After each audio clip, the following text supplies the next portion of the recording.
5. We are the sales team of Mountain Danny. Now we help our company export wine to the Canadian market. Firstly, I will introduce the profile and background of our company. Next is the characteristic of the Canadian market. Then we make further analysis about economic, cultural, political aspect. Thirdly, we will give some recommendation to help the company increase wine sales. Mountain Danny is a winery located in Geelong. We do wine sales and other entertainment such as wine bar, dinner. We have 3 wine ranges: Geelong range, regional range, and single vineyard. Our selected wine is Chardonnay, which belongs to regional range. It sells $22. For exporting to Canada, we should analyze the market. Canadian population can be divided into 5 parts. Greatest boomers, Generation X, millennials, and the Generation Z. We decided to set millennials to be our targets. There are a few reasons. Firstly, more than 7.3 million millennials are living in Canada, and it shows a rising trend. Secondly, millennials is a big spenders of wine. They love doing everything in a group. For example, they prefer to have party in someone's home or go to the club, live house, and so on. And all these activities will never without wines. Meanwhile, millennials are new adopter. They like experimenting and they are curious to try new things. So they prefer unfamiliar wines, new wines, or new wine styles. It will reduce the risk when competing with other long history wineries. We also have some main competitors: French, US, Italy, and Canada wines. For wines, they have lower price with higher quality original ingredients, and company's winemaking process make a rich texture. The data shows about 58% of people they love drinking wines at home, and 16% of people they wines to other one else. So the wine store and online store can be the first choice or to be our distributor. Our target audience is the heavy user of internet, so we can invite some celebrities or some people have lots of fans in social media, or we can invite them to share or introduce or recommend our products to their followers. Hi, I'm Alina. Next, I will introduce a macroeconomic analysis for Canadian wine market. According to the census data, the Canada population increased to the 35.5 million people. 2016 years with a 500 growth rate. However, the GDP growth rate has declined since the 2017. Its recently is around 2%. Let's take a look at the household spending in Canada. In 2016, the average Canadian household spending $6 to $183 on goods and services. Was highest in the Alberta, Ontario, and British Columbia. The imported wine is a main source wine for Canada. The source of the imported wine has a sustainable growth rate, reaching the 5.617 billions. It is worth nothing. The Australia wines account for the 8.7% of the market shares in Canadian imported wine market, ranking the first among all imported wine.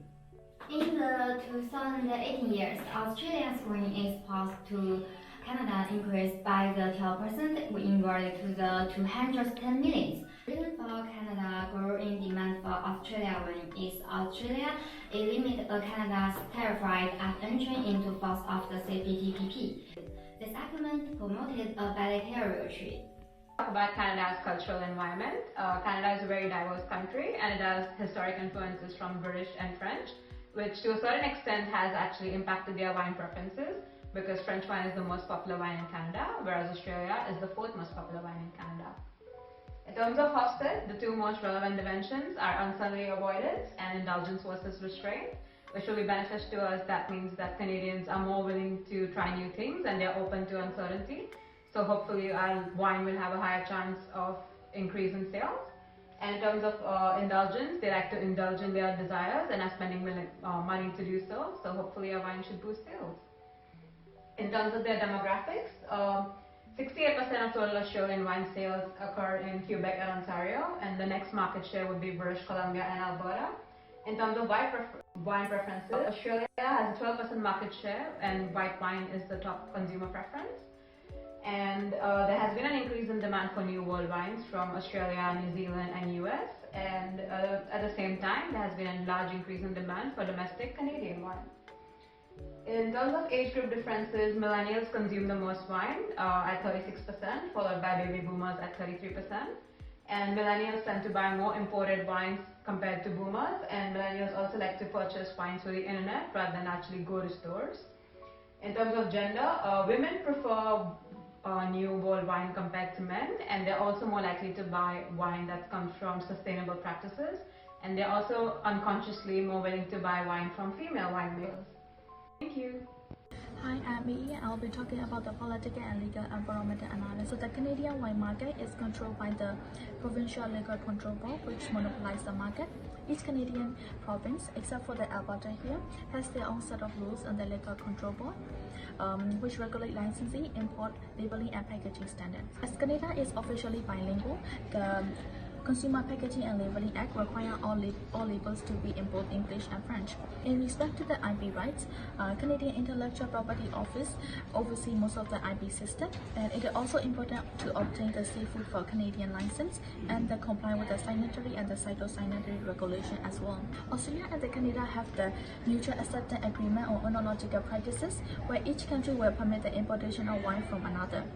Australian wine exporter must also conform to the Australian Wine Compliance Guide set by the Australian Grape and Wine Authority in regard to the license to export, product registration, export permit, and so on. Regarding bribery and corruption, Australian individuals and companies can be prosecuted in Australia for bribing foreign officials when overseas. In terms of export entry method, it would be better for the Martini to directly export their product to the foreign agent or the end user.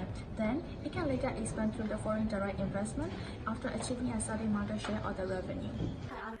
Hi, I'm Yuzi. I'm going to introduce recommendations. First, for the product.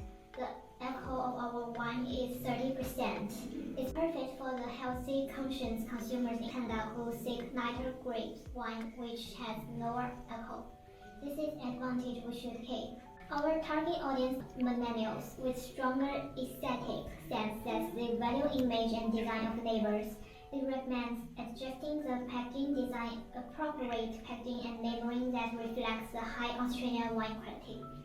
Then for the price, we suggest using penetration price strategy. We will set the price as low as possible to attract customers and gain the market share. Once the market share is gained and the company has achieved their target market share, then price will be raised but still maintained below $30. This price strategy is used to position the product within the consumer's mind as a high-quality wine product at an affordable price. Thirdly, for the promotion. If our company wants to enter into the Canada wine market successfully, it's important for company to improve their brand awareness, and the promotion strategies can be used as shown below. It's recommended that companies should advertising through social media and online advertising. As our target audience are younger people, 90% of them are digital native and they prefer purchasing channel is shopping online. And the company should also be recommended to attend wine trade show to expose themselves in the market. Company may get good rating during the show that would increase brand awareness and build good brand image. It also suggests our company to use word of mouth strategy. As our target audience, they prefer to get information or recommendation from friends, family, and families. Finally, for the place, based on the analysis of Canada's economy, it suggests that companies should at first introduce wine product in Quebec and Ontario, as they have the highest sale value of white wine, then disseminating in all other major cities in Canada, such as British Columbia. And the company is also suggests to focus on online distribution, which has been received positively among our target audience. It is suggest our company to focus on the online distribution will provide good opportunities for company to gain the market share. In conclusion, through our findings, it was found that the Canadian wine market is expected to increase over the next few years due to increase in Canada's economy. Manzanite will need to alter its marketing strategies in order to attract Canadian millennials, as they are a target market due to the vast consumption of wine. And finally, Mountain Dew needs to comply with food safety laws in Australia as well as Canada, in particular labeling laws, as Canada is a bilingual country, and the Chardonnay will have labeling in English as well as French. Thank you.